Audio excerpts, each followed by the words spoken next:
Hey everyone, so we have some pretty significant news about the RTX 3090. I know everybody's been sort of sick and frustrated about the entire RTX 3080 release. Not many people were able to get their hands on the card. Nvidia really wasn't very forthcoming with a lot of things as soon as that card was released. But now, finally, they have spoken the day before launch, and there's some pretty significant news about the RTX 3090, and I think you should really know about it before you line up at Micro Center for hours trying to get a GPU. So let's get started.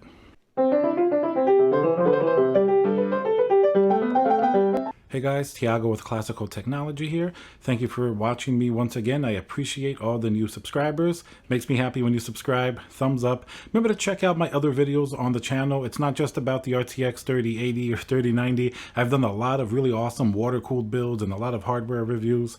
But for now, we're going to tackle the RTX 3090. Now, a lot of people were disappointed that basically the RTX 3080 was non-existent. Very few people were able to get their hands on a card.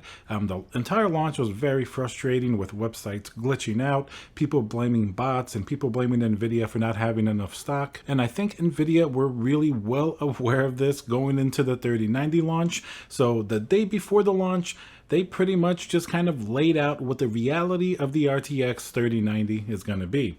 Now, I think that's important because a lot of people that couldn't get their hands on a 3080, they were looking at the 3090 like, all right, maybe there's going to be more stock, or maybe it's going to be a feasible option. Because we have to remember, while the 3080 is an amazing value at $699 for the performance that it offers, not having the card at all makes that a moot point. And if you do want the card, you're likely going to have to overpay from somebody who bought it. So that brings it closer to the 3090. So I'm sure there were some people saying that if they're going to overpay for a 3080 and maybe they really want this new GPU, I can't blame you there if you really want it. Not everything has to make total sense. A lot of those people maybe consider the 3090, but I think pretty much after what we've heard from Nvidia today, I would pretty much drop that illusion, and here's why. First, Nvidia said that the GPU is going to have maybe 10 to 15% better performance, like in 4K, than the 3080.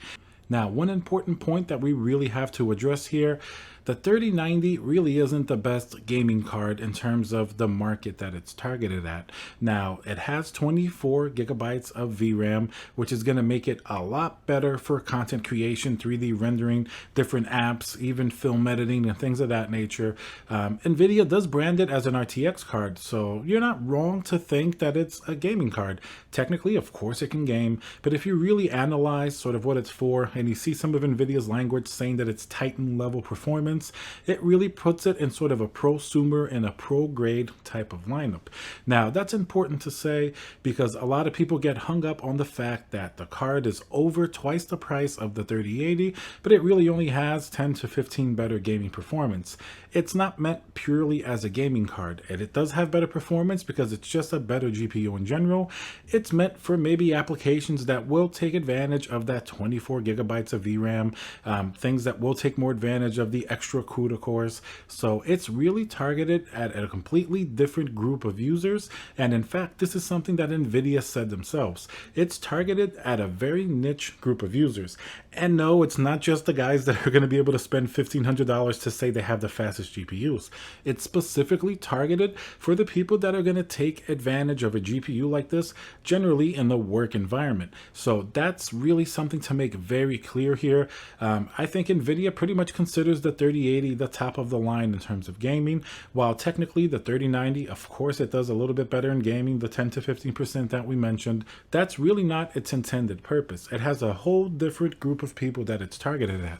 Now, I can understand and appreciate that distinction, and I also understand that because of the failed 3080 launch, a lot of people that typically would never look at a 3090, and this is absolute reality, people that are looking at $1,200 3080s sort of on their local markets of people trying to take advantage of the situation, those same people are saying, you know what, a 3090, it's not that much better than a 3080, 10 to 15%.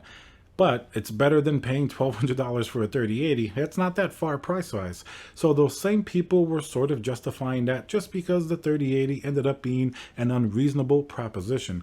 But in the normal world with the 3080 being available, It absolutely makes no sense to get the 3090 if you're anything but a specific, maybe content creator like we mentioned, or if you have a specific use case for it. Even then, you can still make the argument that the 3080 is flat out the best bang for the buck. And I think the hype around the 3080 looks like it was pretty much well deserved, because knowing what we know now, especially with the 3090 not really being all that much better, it's definitely a lot bigger. It looks really, really substantial and it looks pretty awesome, but it's really not that much better at gaming at all. So basically, that shows us that the 3080, you know what? It actually is a pretty good deal at the MSRP of $699, maybe even the partner cards that are $750 or $800. For the performance that GPU is putting out in that price range, I think it does represent a pretty significant value performance proposition, and that's why you see them sold out everywhere. That's why you even see people overpaying for them. It definitely is a GPU that's in very, very high demand, and of course it didn't live up to 100% of the hype, but it got close enough, and you could really objectively say that, you know what, the performance is actually pretty good compared to last generation. It's not like it was just a little bit, or it was a lot of marketing hype that we got caught up in. Of course, it didn't reach every single metric that they said before, but in my opinion, I think that GPU does perform fairly well for what it is. But even if you were still considering the 3090 at what appears to be a fairly terrible price to performance ratio, most likely you're not going to get it anyway. If you thought you had a better shot at getting it because it's more expensive and less people are going to be after it, that's not really going to play well here at all. The next thing that Nvidia admitted, they even said that the supply is going to be frustratingly limited, like very limited supply. When they say limited supply, talking about the 3090, what was the 3080 then? If that's not limited, I hate to think what the 3090 launch will be. If the 3080 sold out between half a second to 1 second, I think the 3090 is likely sold out already. It's going to be that quick, and we're talking about it hours and hours before it's even released. So that's definitely going to be the biggest element here. And if it's limited now, generally Nvidia might just intend to keep it more of a limited release card. So this entire discussion kind of ends up in the same place. You're really not even going to be able to get a 3090. So basically all those subgroups of people that we spoke about that may have considered it that otherwise would not, I don't even think you need to waste your time. I have heard that there are a few people already lined up at different micro centers in line ready to get this GPU. And sure, maybe some of those people will get lucky. There's going to be some allocation and they're going to get a GPU. And likewise, I'm sure there are going to be people, just like with the 3080 launch, refreshing Nvidia's page and Newegg and Best Buy. And while they have fixed some of the issues, it seems, as it pertains to bots with having more security measures, I still think, especially how limited it is, it's still going to sell out probably at the same rate that the 3080 sold out. So that means that most people are going to be once again left without the privilege of even buying a GPU. And it's funny we have to say that. It's the privilege of being able to buy one of these expensive GPUs. That shows you how far the demand has come.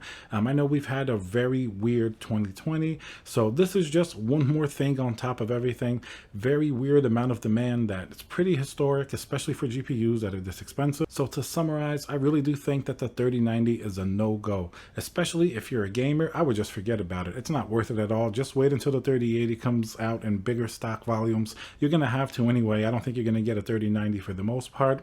It may make some sense for some content creation and professional users. It is a very powerful GPU. I'm really not discrediting it at all. But the price to performance ratio is absolutely terrible. I think most people should really skip it. It doesn't make too much sense at all. The 3080 definitely for now is going to be the best proposition. Of course, when the 3070 comes out and maybe the 3070 Ti or even the 3080 that has 20 gigabytes of VRAM, all those cards could start to get more and more interesting. And I think the 3090 is just going to be a very small, limited niche type of card that, while it may seem like big news now because it's about to launch, eventually most people will settle in around that 3070 Ti, 3080 sort of level. And then I think everything will be well again in the gaming universe. Alright guys, I hope you enjoyed this little brief video. If you're standing in line at Micro Center now, waiting to get a GPU, best of luck to you. If you plan on trying in the morning again, it's probably going to be around 9 in the morning, like Eastern time, like it was for the 3080 launch. Best of luck to you.